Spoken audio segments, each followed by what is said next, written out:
નમસ્કાર દર્શક મિત્રો, હું હાર્દિક ત્રિવેદી આપનું એગ્રી કોમોડિટીમાં સ્વાગત કરું છું। આજે આપણે જે યુદ્ધ ચાલી રહ્યું છે ઈરાન અને યુએસ વચ્ચેનું, એના પર ભારતના કૃષિ ઉપર શું અસર થઈ રહી છે, સાથે સાથે આપણે જોઈશું કે કપાસના વાયદામાં શું અસર થઈ રહી છે, અને જોઈશું કે એક સાંસદ છે કે જેમણે ખેતરની અંદર ઘઉં વાઢ્યા છે। એ બધા સમાચાર પર નજર કરીએ એ પહેલાં આપણે જોઈએ હેડલાઇન ઉપર।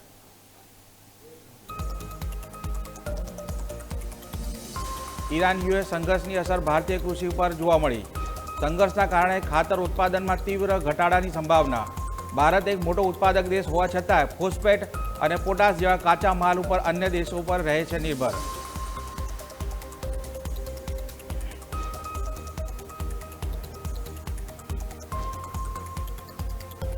કપાસ વાયદામાં સામાન્ય વધારો।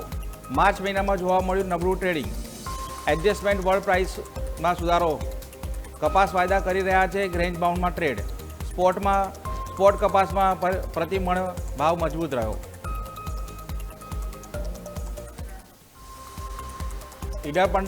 ઈડર પંથકમાં બટાકાનો પાક તૈયાર।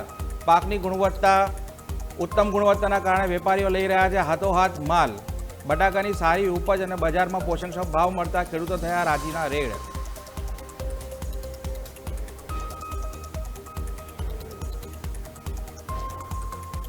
વલ્લભીપુર બ્રાન્ચ કેનાલ આગામી 15 જૂન સુધી રહેશે બંધ। તાત્કાલિક રિપેરિંગ હોવાનો તંત્રની દલીલ। ઉનાળુ વાવેતર માટે સિંચાઈનું પાણી ક્યાંથી લાવવું, ખેડૂતો માટે યક્ષ પ્રશ્ન।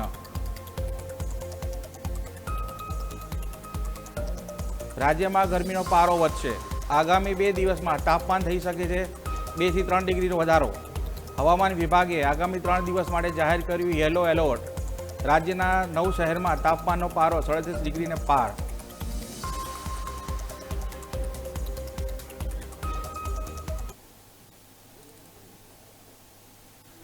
તો દર્શક મિત્રો, અત્યારે આપણે જોયું કે ગરમીનો પારો વધી રહ્યો છે હેડલાઇનની અંદર। હવે આપણે એક મહત્વના સમાચાર ઉપર આપણે જો નજર કરીએ તો કપાસના વાયદાની વાત કરીએ તો કપાસના વાયદામાં સામાન્ય તેજી જોવા મળી છે। અને એની પાછળ જોવા જઈએ તો મુખ્ય જે બુધવારના દિવસે કપાસના વાયદામાં 20 થી 25 પોઈન્ટનો વધારો નોંધાયો હતો। સામાન્ય રીતે માર્ચ ટ્રેડિંગ છે જે નબળું રહ્યું હતું। અને જો વાત કરીએ તો એક્સચેન્જ ઉપર જે ટ્રેડિંગ ઘાસડીઓ જે બેલ્સ છે એનો જે સોદા થયા હતા એ 9,789 જેટલા સોદા થયા હતા। અને સરેરાશ જે ભાવ હતો એ 60.49 સેન્ટ થયો હતો। પ્રમાણિત સ્ટોક જે છે 1,29,902 ઘાસડીઓની પાર થયું છે। એડજસ્ટમેન્ટ વર્લ્ડ પ્રાઇસ જોવા જઈએ તો ગુરુવારે 1.7 વધીને 51.86 થઈ હતી। અને જો 26 માર્ચના કપાસના વાયદાની વાત કરીએ તો 62.04 ઉપર નોંધાયો છે।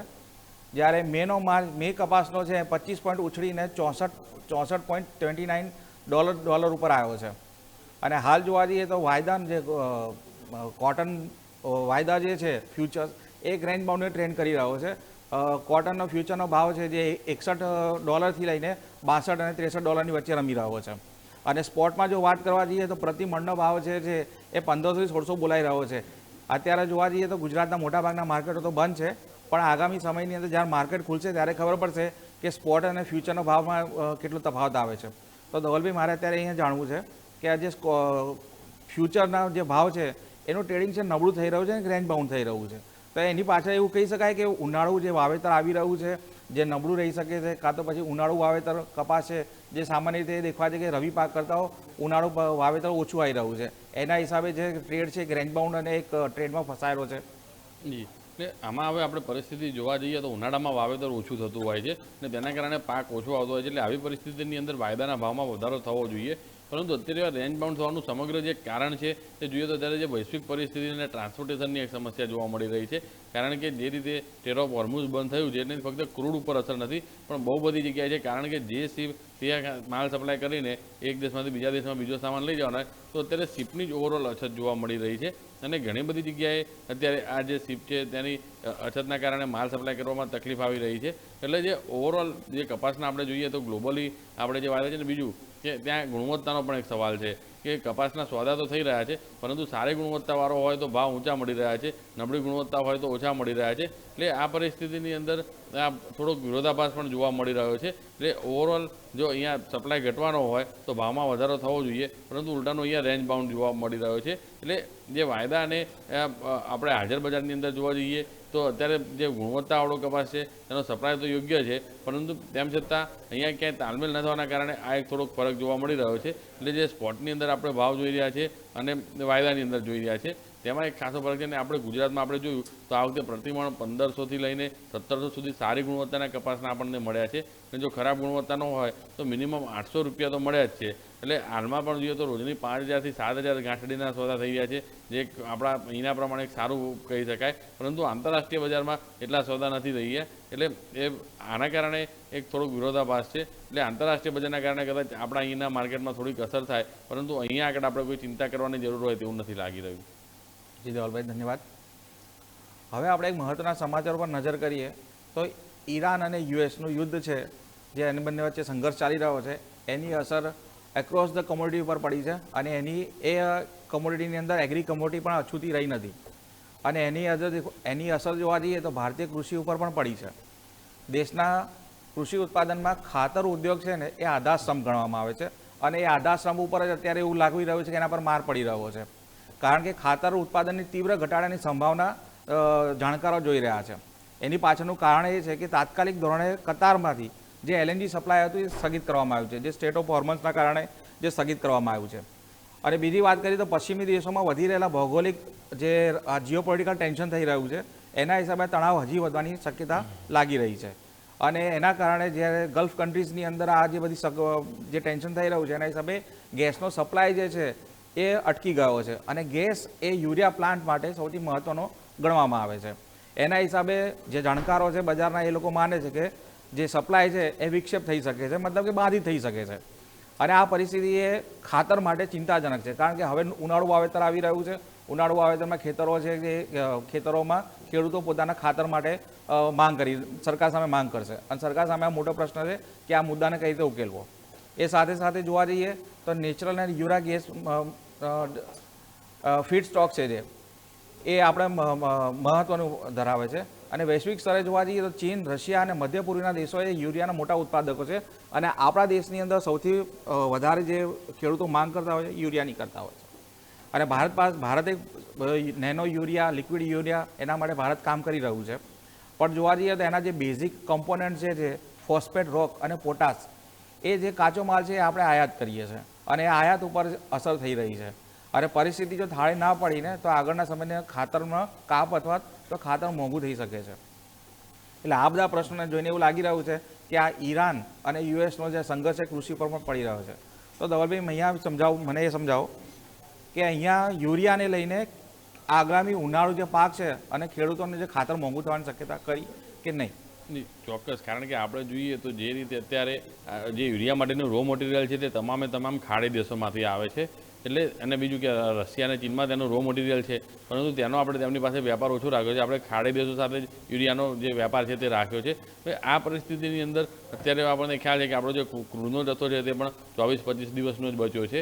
એટલે ઓવરઓલ જો અહીંયા મટીરિયલ આવવામાં મોડો થાય છે. બીજું કે જો અહીંયા રો મટીરિયલ પહોંચે પણ છે તો અહીંયા શીપ જે પોર્ટ છે તેની ઉપર જગ્યા ના હોય તો ત્યાંથી રો મટીરિયલ ઉતરવામાં વાર થાય છે, ત્યાંથી ફેક્ટરીમાં પહોંચે, એક પ્રોસેસિંગ થાય. એટલે જ્યાં સુધી રો મટીરિયલ નહીં પહોંચે ત્યાં સુધી આની અંદર એક વાર થઈ શકે છે. એટલે ઓવરઓલ જે યુરિયા ખાતરની જરૂર રહેતી હોય છે તેની અંદર એક ચોક્કસ અહીંયા થોડો માર જોવા પડશે, કારણ કે અહીંયા જે યુરિયા જે સપ્લાય છે તે મોડો થવાના કારણે એક આખી સાયકલ ખોરવાઈ જાય છે અને ત્યાંની અસર જોવા મળે છે. અને ફક્ત આપણે આ તો યુરિયા પોટાશની વાત કરી રહ્યા છીએ, ઓવરઓલ બહુ બધા સ્પેશિયાલિટી કેમિકલમાં પણ આની અસર જોવા મળશે, કારણ કે ઘણા બધા જે ક્રૂડ છે ત્યાંથી જે આવી રહ્યું છે ને પ્રોસેસ થઈને ત્યાંથી જે સ્પેશિયાલિટી કેમિકલ આવતા હોય છે, એટલે પ્રોસેસ અહીંયા થતી હોય છે, પરંતુ તેનું રો મટીરિયલ ત્યાંથી આવતું હોય છે. એટલે આ બધી સાયકલ ખોરવાના કારણે એક મોટી અસર જોવા મળે છે. અને ભારત પોતે પણ યુરિયાનો એક મોટો ઉત્પાદક દેશ છે. આપણે અહીંયા સતત યુરિયાની જરૂર રહેતી હોય છે. એટલે જો રો મટીરિયલ નહીં આવે તો પછી અહીંયા ભાવમાં ચોક્કસ વધારો થઈ શકે છે. એટલે જો એકાદ સપ્તાહની અંદર આનું સોલ્યુશન આવી જશે, સમાધાન થઈ જશે, તો પછી ચિંતા કરવાની જરૂર નથી. પરંતુ જો એક સપ્તાહથી વધુ સમય સુધી ચાલે છે યુદ્ધ અને રો મટીરિયલ આપવામાં મોડું થાય છે, માની લો કે યુદ્ધ ચાલુ છે અને ઈરાન એમ કહે છે કે ભાઈ સ્ટેર ઓફ હોર્મુઝ જે છે તેને અમે ખુલ્લું મૂકીએ છીએ, ત્યાં અમે જહાજો પર એટેક નહીં કરીએ તો પણ આપણે ચિંતા કરવાની જરૂર નથી. એટલે આ બે પરિસ્થિતિની અંદર અહીંયા વાંધો આવે તેમ નથી. નહીંતર પછી બની શકે છે કે જે યુરિયા છે તેના ભાવમાં વધારો થાય અને ઉનાળુ પાકને પણ એક મોટી અસર થઈ શકે છે. ધવલભાઈ, એક બીજો મારે પ્રશ્ન અહીંયા પૂછવો છે કે આ ખાલી યુરિયાને અસર કરશે કે પછી ડીએપી ને એનપીકે જેવા જે સબસ્ટિટ્યૂટ ખાતર છે એને પણ અસર થઈ શકે એવી છે? જી, એટલે આપણે જોઈએ તો બધાને અસર થઈ શકે એમ છે, કારણ કે ટોટલી રો મટીરિયલ જે છે તે જે પ્રોસેસ કરવાની છે તે આપણે બધું ગલ્ફ કન્ટ્રીમાંથી જ આવે છે મોટાભાગનું મટીરિયલ. અને જ્યાં સુધી આ મટીરિયલ નહીં પહોંચે ત્યાં સુધી અહીંયા એક અસર જોવા મળશે. એટલે કે જે નેનો યુરિયા છે, આપણે અહીંયા સરકાર સતત એનો એક પ્રચાર કરી રહી છે. આપણી જે ઇફકો છે સહકારી સંસ્થા, તેમાં એનું મોટા પાયે ઉત્પાદન પણ શરૂ કરી દેવામાં આવ્યું છે. તેમ છતાં હજી ત્યાં જોઈએ ત્યાં પૂરતા પ્રમાણમાં નથી થઈ રહ્યું અને ખેડૂતો સુધી પહોંચી નથી રહ્યું અને ઘણા બધા ખેડૂતો તે લેવાનો ઇનકાર પણ કરતા હોય છે. એટલે હવે આ પરિસ્થિતિની અંદર જો નેનો યુરિયાનું ઉત્પાદન વધારવામાં આવે છે, લિક્વિડ જે છે તે, તો પછી અહીંયા ખેડૂતોને એટલો વાંધો આવે તેમ નથી કે તેમને તેમનો ઓપ્શન તો મળી જશે, કદાચ મોંઘું પડે. એટલે જે ખેડૂતો અત્યારે લગી યુરિયા પર ડિપેન્ડ હતા તે બની શકે છે કે નેનો યુરિયા પર શિફ્ટ થઈ જાય. અને આમાં સરકાર માટે પણ ફાયદાની વાત એ છે કે જે ખેડૂતો સીધું સ્વીકારવા તૈયાર નહોતા, કદાચ આની કોઈ સારી વસ્તુના લીધે તેમને પછી ટ્રેડિશનલ ટેવ પડી જાય તો પછી અહીંયા યુરિયાની જગ્યાએ નેનો યુરિયા ઉપર ફોકસ વધી શકે છે અને આવનારા દિવસોમાં ખેડૂતોમાં તેની સ્વીકૃતિ પણ વધી શકે છે. ધવલભાઈ, ધન્યવાદ. તો ધવલભાઈએ સરસ રીતે સમજાવ્યું કે યુરિયા અને ડીએપી એનપીએ ખાતરો ઉપર આ જે સંઘર્ષની અસર કેવી થઈ છે. તો આશા રાખીએ કે આ સંઘર્ષ જલ્દી પતી જાય અને ઉનાળુ વાવેતરમાં ખેડૂતોને ખાતર આરામથી મળતું રહે. હવે દર્શક મિત્રો, આપણે આગળ સમાચારમાં જોઈશું કે કોઈ આપણા સાંસદ છે જેને ખેતરમાં ઘઉં વાઢ્યા છે અને સાથે સાથે એ પણ જોઈશું કે આગળ ગરમીનો પારો ક્યાં સુધી પહોંચે. પણ સમય થયો છે ત્યારે વિરામનો.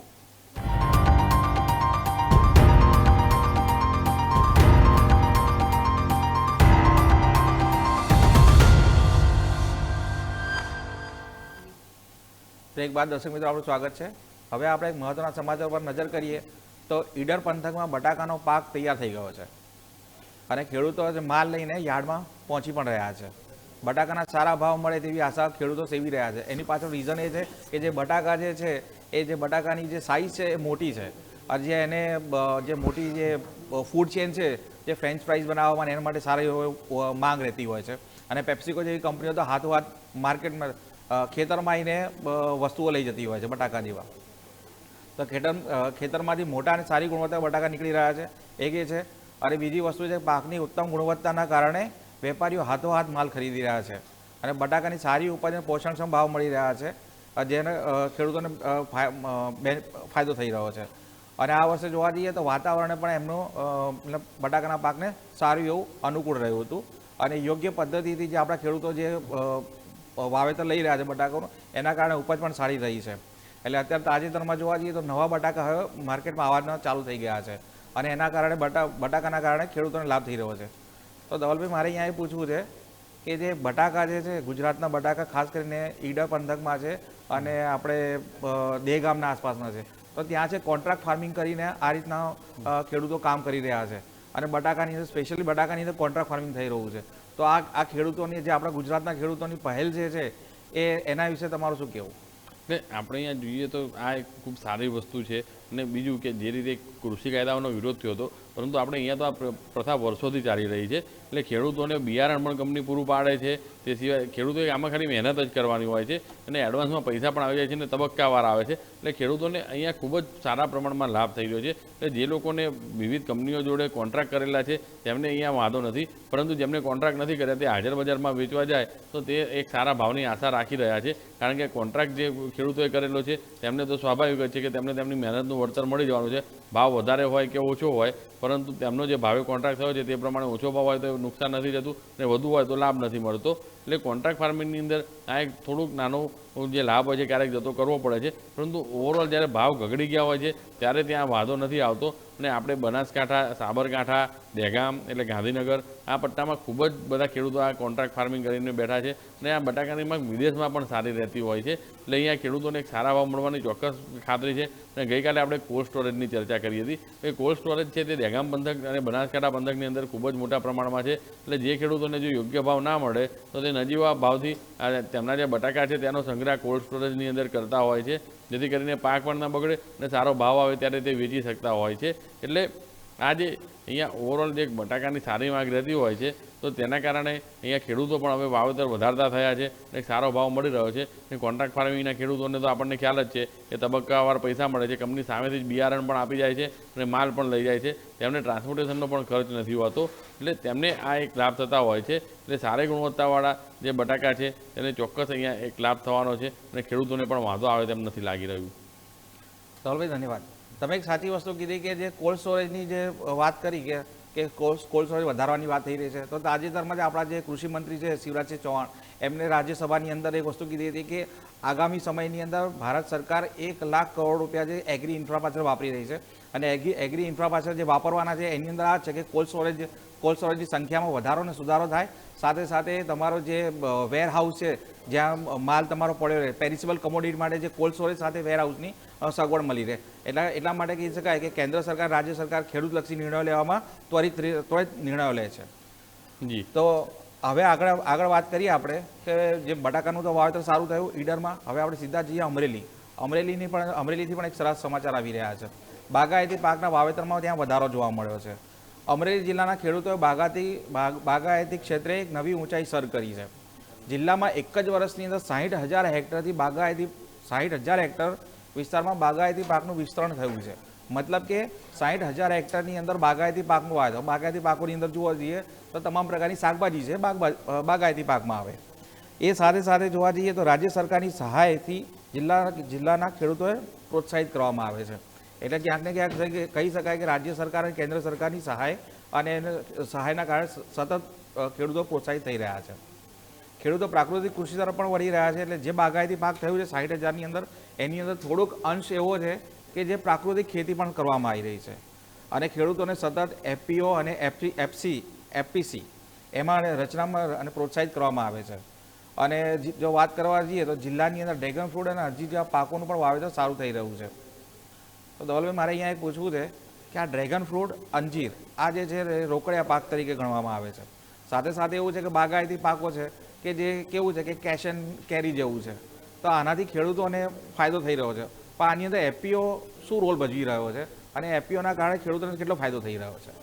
એટલે આપણે આ બાગાયતીની અંદર જોવા જઈએ તો આપણા ગુજરાતમાં બાગાયતી જે વાવેતર છે તેનું ખૂબ જ સારું પ્રમાણ છે વાવેતરનું, કારણ કે તેની અંદર એક આ રોકડીયો પાક મળી જાય છે અને રોકડા પૈસા મળી જાય છે, એટલે જેને રોકડીયો પાક કહેવામાં આવે છે કે તમે વસ્તુ વેચવા બજારમાં જાઓ અને હાલ ઊભા પૈસા મળી જાય. એટલે આ જે અહીંયા આગળ એફપીઓ અને એફપીસી દ્વારા આજે ખેડૂતોને પ્રોત્સાહિત કરવામાં આવી રહ્યા છે અને ડ્રેગન ફ્રૂટ એટલે હવે તો તેનું કમલમ નામ કરી દેવામાં આવ્યું છે અને અંજીર. એટલે આ જે અમુક પ્રકારના પાક આપણા અહીંના ખેડૂતો નહોતા લેતા તેને માટે પણ તેમને પ્રોત્સાહિત કરવામાં આવી રહ્યા છે. એટલે તેના માટે અહીંયા ખેડૂતોમાં પણ જાગૃતિ આવી રહી છે અને ખેડૂતો નવા પાક લેવાના કારણે તેમને ભાવ પણ સારા મળી રહ્યા છે. આપણે ઘણીવાર આવી સક્સેસ સ્ટોરી જોતા હોઈએ છીએ કે ભાઈ આ ખેડૂતે કે પેલા ખેડૂતે આ પાકનું વાવેતર કર્યું હતું અને તેમને આટલા રૂપિયાની આવક થઈ. એટલે ઘણીવાર એવું થતું હોય છે કે આવા અખતરા કરવામાં ખેડૂતને ફક્ત 1 કે 2 જ વર્ષ જો તેમનો ભાવ મળી જાય તો આખી જિંદગીની એક સારી કમાણી 1 કે 2 જ વર્ષમાં થઈ જતી હોય છે. એટલે આજે બાગાયતી પાકોમાં જે નવા સંશોધનો થઈ રહ્યા છે અને સરકાર દ્વારા સતત પ્રોત્સાહિત કરવામાં આવી રહ્યા છે, તો તેનાથી ખેડૂતોને અહીંયા એક ચોક્કસ લાભ આપણે જોઈ રહ્યા છીએ. ધન્યવાદ ધવલભાઈ. હવે આપણે એક ખાસ સમાચારો પર જો નજર કરીએ તો વલ્લભીપુરમાં જે બ્રાન્ચ કેનાલ છે તે બંધ રહેશે, એ નિર્ણય લેવામાં આવ્યો છે. ભાવનગરના વલ્લભીપુરની બ્રાન્ચ કેનાલ છે જેના ઉપર ખેડૂતો અને સિંચાઈ માટે પીવાના પાણીની વ્યવસ્થા કરવામાં આવી છે. આગામી 15 જૂન સુધી આ કેનાલ બંધ રાખવાનો નિર્ણય તંત્ર દ્વારા લેવામાં આવ્યો છે. તો તંત્રની દલીલ એવી છે કે એનું તાત્કાલિક રિપેરિંગ કરાવવું પડે એવી જરૂરિયાત થઈ રહી હતી, કારણ કે કેનાલની અંદર કેનાલનું કન્સ્ટ્રક્શન ખરાબ થયું હતું. પણ અહીંયા પ્રશ્ન એ છે કે નજીકના સમયની અંદર કે હવે ઉનાળુ વાવેતર ચાલુ થશે ત્યારે ખેડૂતો સિંચાઈ માટે ક્યાં જશે, એ સિંચાઈ માટેનું પાણી ક્યાંથી લાવશે, એ ખેડૂતોને પ્રશ્ન મૂંઝવી રહ્યો છે. સાથે સાથે આગામી દિવસોની અંદર ખેતીના સિંચાઈના પાણીની સાથે જે લોકોને પીવાનું પાણી છે એ પણ આ કેનાલથી મળતું હતું, તે પાણી ક્યાંથી મળશે? અને હવે આવી રહ્યો છે ઉનાળો, અને ઉનાળાની અંદર સિંચાઈ માટે બી પાણી જોઈશે અને સામાન્ય જે પાણીની જરૂરિયાત છે એ પણ વધી જાય છે. તો તંત્ર તરફથી આની અંદર કોઈ એવો ચોક્કસ કોઈ વૈકલ્પિક વ્યવસ્થા કરવામાં નથી આવી, જ્યારે ખેડૂતો મિત્રો આની વૈકલ્પિક વ્યવસ્થા કરી રહી છે જેનાથી એ લોકોને સિંચાઈ માટે પાણી મળી રહે, સાથે સાથે સામાન્ય જનોને પીવાનું પાણી મળી રહે. તો ધવલભાઈ, અહીંયા મારે એ કહેવું છે કે આ નિર્ણયને આપણે તગલગી નિર્ણય કહી શકીએ કે ના કહી શકીએ, કારણ કે વૈકલ્પિક વ્યવસ્થા વગર 15 જૂન સુધી કેનાલ બંધ કરવાનો નિર્ણય લેવામાં આવ્યો છે. એટલે આની અંદર હવે બહુ બધી જગ્યાએ આ સમસ્યા આવતી હોય છે કે અધિકારીઓ નિર્ણય લઈ લેતા હોય છે, પરંતુ અહીંયા બીજી પરિસ્થિતિ એવી હોય છે કે કેનાલ રિપેર કરવી પણ એટલી જ મહત્ત્વની હોય છે. એટલે ખેડૂતોની અગાઉથી જાણ કરવી જરૂરી બની જતી હોય છે, કારણ કે હવે રિપેર કર્યા વગર તો આગળનું કામ થવાનું નથી, કારણ કે પછી જો તે તૂટે તો બહુ મોટા નુકસાનની શક્યતા રહેતી હોય છે. એટલે અહીંયા ફક્ત જો ખેડૂતોને જાણ કરી દેવામાં આવે કે ભાઈ આ વખતે આ પરિસ્થિતિ છે અને તેના કારણે આટલાથી આટલા સમય સુધી બંધ રહેશે, એટલે આમાં વસ્તુ કશું જ નથી, ખાલી કમ્યુનિકેશનનો એક વિષય છે. અને અગાઉથી જો જાણ કરી દેવામાં આવે તો પછી આવી ક્યાંય સમસ્યા નથી રહેતી. એટલે અને ખેડૂતોએ પણ સમજવું જોઈએ કે જ્યારે કેનાલ હતી તમે દરેક સિઝનમાં પાક લીધો છે, પરંતુ હવે કોઈ એકવાર એવી પરિસ્થિતિ આવતી હોય છે કે આપણે પણ આપણું જે વ્હીકલ હોય છે તે રિપેર કરાવવું પડતું હોય છે, નહીં તો તે ખૂટકાઈ જાય ત્યારે આપણે પછી સમસ્યા થતી હોય છે. તો અહીંયા કેનાલ પણ રિપેર કરાવવી એટલી જ જરૂરી છે. એટલે આના માટે ખેડૂતોએ પણ હવે એક જ સિઝનનો પાક જતો કરવો પડે તેવી સ્થિતિ થતી હોય છે, પરંતુ એ તંત્રએ અગાઉથી જાણ કરવી પડે તે ખૂબ જરૂરી બની જતું હોય છે. ધન્યવાદ ધવલભાઈ. તો ખેડૂત મિત્રો, ધવલભાઈએ કીધું કે ભાઈ તમે અત્યાર સુધી સારા પાક લીધેલા છે, તો આ જે વ્યવસ્થા કરવામાં આવી છે એ તમારા આગળના સમયની કૃષિ માટે સમૃદ્ધ કૃષિ કરવા માટે નિર્ણય લેવામાં આવ્યો છે. આકરો છે પણ સહન કરવો પડશે. હવે મહત્ત્વની વાત કરીએ તો ગુજરાતમાં ગરમીનો પારો વધી શકે છે, તો ચેતી જજો જરા બહાર જતા ધ્યાન રાખજો, કારણ કે હવામાન વિભાગે આગાહી કરી છે કે 2 થી 3 ડિગ્રી તાપમાન વધી શકે છે. અને હવામાન વિભાગે તો 3 દિવસ માટે યલો એલર્ટ પણ જાહેર કર્યું છે. રાત્રિના હવેના સમયમાં એવું છે કે તબક્કાવાર રાત્રિના સમયમાં પણ ગરમી વધશે, જે અત્યાર સુધી તમને ઠંડક લાગતી હતી. અને 9 શહેરોમાં મહત્તમ તાપમાને 37 ડિગ્રીને પાર પહોંચી ગયું છે. આગામી 5મી માર્ચ એટલે આજનો દિવસ અને આવતીકાલ દરિયાકાંઠા ઉપર ગરમ અને ભેજવાળું વાતાવરણ રહેશે એવું હવામાન વિભાગની આગાહી છે. અને સામાન્ય રીતે જે લોકોને ગરમી અને બફારાનો અનુભવ થઈ શકે છે. એટલે ટૂંકમાં હવે ગરમીનો પારો વધી રહ્યો છે ગુજરાતમાં. તો દર્શક મિત્રો, અત્યારે આપણે બધું આ સમાચાર જોયા કે ગરમીનો પારો ક્યાં વધી રહ્યો છે, ક્યાં કેનાલ તૂટી રહી છે, આ બધું થઈ રહ્યું છે. અને વિસ્તારથી આપણે સમાચારની માહિતી લીધી. તો દર્શક મિત્રો, હવે સમય થયો છે વિદાય લેવાનો. અમારા મિત્ર જે અમારા સહયોગી છે વ્યોમિક તમારી સાથે માર્કેટની વાત કરશે. અને જોતા રહો ન્યૂઝ કેપિટલ માર્કેટ, કારણ કે અમે છીએ નફાનું નવું સરનામું.